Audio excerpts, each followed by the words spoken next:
Well, my name's Eli Craig, and I'm the co-writer and director of a film called Tucker and Dale vs. Evil, which is hopefully coming out soon to a theater. It actually will be coming out in October, November, in the scary season.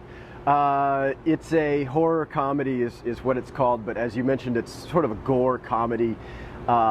It's not really so much of a frightening film, but it's a bit of a satire of the slasher in the woods genre.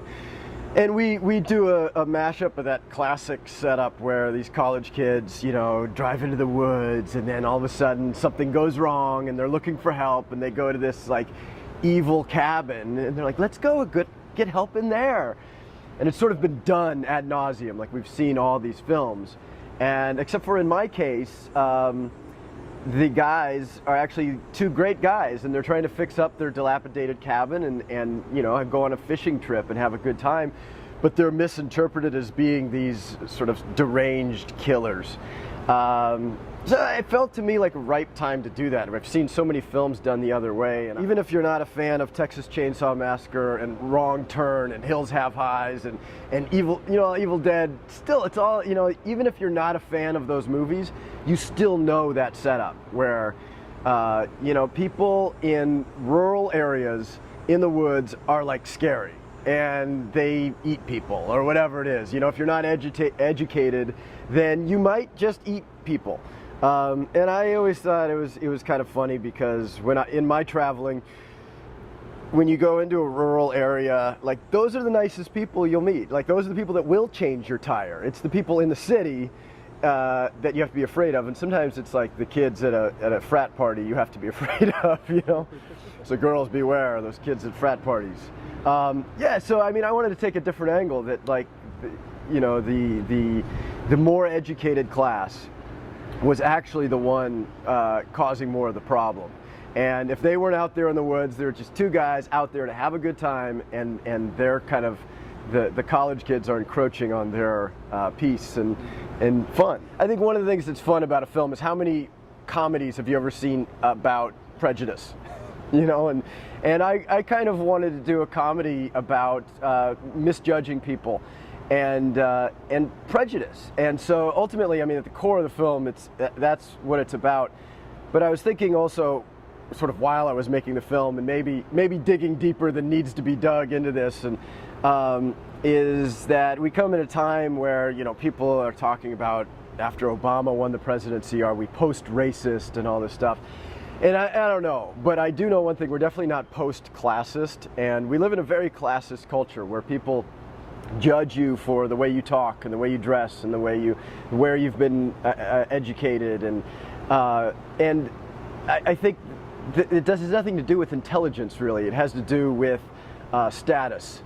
And in this film, like, the most intelligent guy in the film is the least educated, and so I tried to turn all of those sort of cliches on their head. And in this case, you know, it's not the nerd who's in college studying science that's the smartest. The smartest guy is the guy who has a third grade education and just hasn't had the opportunity to maybe, you know, learn more in life.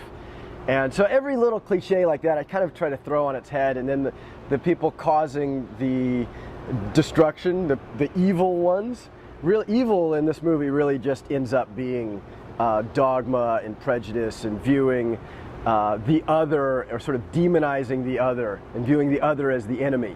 Whereas if any one moment people just broke and said, hey man, let's just have a beer and talk this out, it would be done, you know. But never can they kind of let go of their prejudice and let go of their sort of hatred enough to just see the other person as a human being.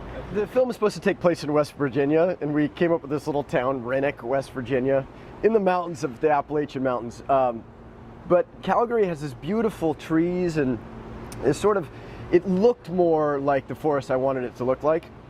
When I went and looked in the forests of West Virginia, actually very bright, you know, cheery, a lot of aspen trees and very sort of bright green trees. And even though it's supposed to take place there, I really wanted this darker, more ominous feeling. And not to mention, Canada was really helpful to us. The Alberta Film Development Program said, yeah, come on, shoot here. We have a great crew, which they did, and so they kind of supported the film from an early stage. You know, I just hope that people see the movie. I guess that's the hope of any director, you know. You know, Maple is a huge supporter of it here in Canada, and it looks like our distribution's coming through in the U.S. For October, November release, and yeah, you know, I think there's something thematically hilarious about the film, and it was made for very little money, but sort of with a lot of heart, and you know, everybody came on board, from the crew to the cast and the producers, to support this like small film, because it's bigger than me. You know, it has a life to it that kind of that for me, I'm just trying to hang on. You know, I'm just sort of hanging on for the ride, and there's something pretty joyful about it.